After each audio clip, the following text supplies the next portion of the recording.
Hello and welcome back to Scaredy Cat Films. I want to thank everyone for helping us break 1,000 subscribers.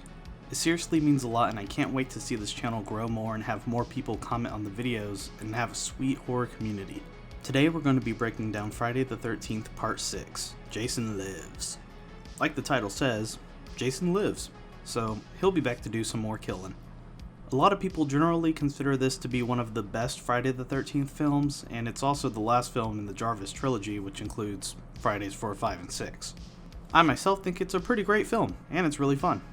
It's also a good one to get younger people into, since it's the only Friday the 13th that has no nudity. So, yeah, let's get into the breakdown.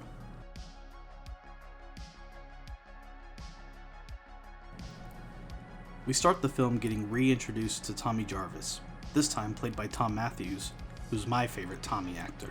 He's with his buddy, Hawes, and they're on their way to Jason's grave to make sure he is truly dead.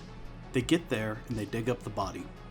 Tommy then takes out his frustration on Jason with a spear-shaped pole from a nearby fence. This proves to have been a bad idea when lightning strikes the spear still in Jason's body and brings him back to life like Frankenstein's monster. Tommy splashes gasoline onto Jason and tries to light a match, but it's put out by rain in a comical way. Hawes tries to help his friend with a shovel hit into Jason's head, but Jason just casually punches his heart out in return. Ah, damn, he didn't even want to be there. Tommy gets away and we get a James Bond 007 style title sequence.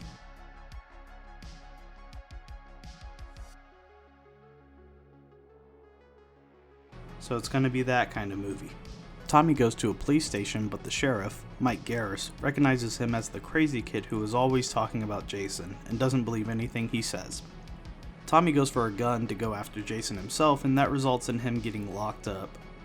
He tries again to tell them what happened. I tried to destroy him, but I fucked up! You got that right, punk! But Sheriff Garris just tells him that they changed the name from Camp Crystal Lake to Camp Forest Green, and they just want everyone to forget about Jason. We next meet a couple of counselors, Darren and Elizabeth, who are on their way to Camp Forest Green. Elizabeth stops their car and then we get some meta-awareness when she says this. Darren, we better turn around. Why? Because I've seen enough horror movies to know any weirdo wearing a mask is never friendly. They reverse but then get stuck in the mud. Darren tries to be a man and faces Jason with a revolver. He shoots at him, but Jason is a supernatural zombie now and just flings Darren away with his spear. Elizabeth tries to get away but falls in a puddle and then is just stabbed. American excess. Don't leave home without it. Back at the police station, Tommy meets our main cast. Our group of teens includes Sheriff Garris's daughter, Megan, and her 3 friends, Sissy, Paula, and Court. They mention how Darren and Elizabeth haven't shown up yet, and Tommy yells out that it could be because of Jason. Garris isn't having any of this and tells him to shut up. Megan doesn't hide her feelings for the cutie Tommy while they all leave. Sheriff Garris doesn't want Tommy spreading the good word of Jason to his daughter and is going to escort him out of his town. Back at the graveyard, the alcoholic caretaker finally shows up and finds Jason's grave undug. He sees Hawes' legs sticking out of the casket and thinks that it's still just Jason, and not wanting to get blamed for all of this starts to fill the grave back up. He then breaks the 4th wall and talks to the audience. I have to go and dig up Jason. Some folks have a strange idea of entertainment. We then meet some people who are having a corporate paintball game. This guy is being sexist. Dumb broad! She tricked me! God, they're gonna wire for months! She should have stayed in the kitchen where she belongs! And Jason throws his body into a tree. Not a huge fan of the smiley face, but I do love the way Jason looks at this arm still attached to the machete and is like, huh, guess I'm super strong now. 3 of the paintballers are standing together and Jason jumps down from somewhere and decapitates all 3 of them at the same time. The last paintballer of the bunch witnesses this happen and shoots Jason with the paintball. This does literally nothing and the guy runs away with Jason walking hard towards him and finishes him off. We then get something these films have never had.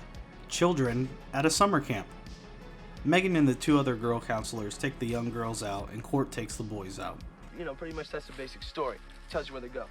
If this is as exciting as it gets, we're in big trouble, dude. The sheriff lets Tommy drive himself as they escort him out of the town. Tommy gets near the road to the graveyard and decides to make a break for it. We get a little foot chase that ends with Tommy getting tackled and the deputy Rick threatening him. He draws his revolver. He's been dying to try out his mail-order laser scope. Wherever the red dot goes, you bang. What's the problem? The caretaker has already filled in the grave and acts confused when Tommy asks about it being dug up. This makes the sheriff more certain that Tommy is crazy and takes him outside the town, saying he'll arrest him if he ever comes back. The caretaker is walking home and drinking when Jason shows up and breaks his bottle, killing him with it. The couple is making out when they overhear the caretaker scream. The boyfriend goes to check it out and sees Jason over the caretaker's body. Jason notices him and the guy runs away. He grabs his girl and they jump onto his motorcycle, but Jason is there right away and penetrates them both with his spear. Court is out having sex with Nikki, some random girl who we meet just now, in her RV. The power goes out, so Court and Nikki go check it out and see that someone has unplugged the RV. They decide to leave and Court drives like a lunatic listening to some Alice Cooper. Nikki flies to the back and Jason pulls her into the restroom, having gotten in while they were outside. He slams her head into the wall, leaving a dent that's an imprint of her face, and then surprises Court with a knife in the side of the head. The RV crashes and we get this cool shot of Jason standing on top.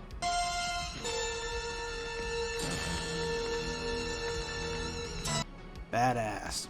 Megan is at the police station to talk to her dad, but he gets a call from the deputy who has discovered the bodies of Darren and Elizabeth. Garrus immediately thinks it's Tommy who's killing people to make them think that Jason is back. He leaves and then the phone rings. It's Tommy who is calling the police station from the payphone, and Megan wants to help him, going to pick him up. Back at the camp, all the kids are asleep and Jason shows up looking confused at the new name change, but goes in anyway. He kills Sissy by pulling her through a window and then ripping her head off, and then kills Paula shortly after, off screen.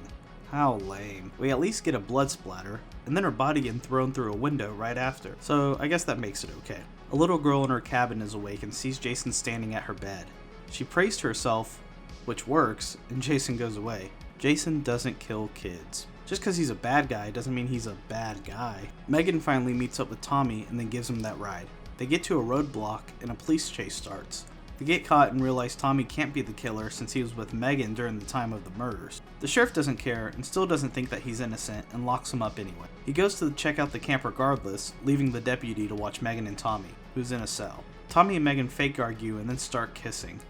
The deputy gets annoyed and goes to break them up, but Megan takes his gun, forcing him to release Tommy. Let him out of there, Rick. Megan. The two lock up the deputy, who should thank them since this results in him not getting killed by Jason. And then they go off to Crystal Lake. Back at the camp, the police show up and Jason kills one with his quick reflexes. Nice throw. He then kills another by crushing his head. Garrus has all the kids hide under their beds and then runs into Jason. We get this scene that literally just feels like a parody.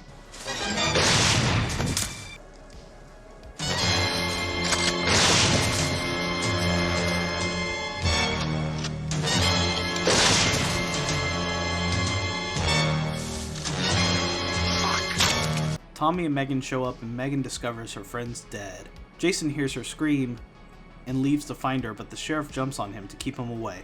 Jason then just bends his whole body in half with a nice little crunch. Tommy starts his plan by tying a chain around a big rock and bringing it to the middle of the lake on a boat. Megan stays with the children to make sure they're okay. Lie down. Stay there. What do you think? I think we're dead meat. I can't hear that without thinking of the channel anymore. Go check them out. Jason arrives and busts through the kid's door. He then goes after Megan, but Tommy insults him and makes him walk through the water because no one calls Jason names. Tommy sets the water on fire, okay, and eventually gets the chain around Jason and the rock pulls him to the bottom of the lake, trapping him. Jason does manage to choke out Tommy first, leaving him unconscious in the water. Megan goes to save him, but gets grabbed by Jason. She turns on the motor from the boat and uses the propeller against Jason's neck, which breaks it. She grabs Tommy's body and brings him to the shore and revives him. We get a slow zoom into the lake, and then we see Jason's body. His eye, which is still open, tells us that Jason will probably be back. We then get some awesome Alice Cooper to help us get through the credits.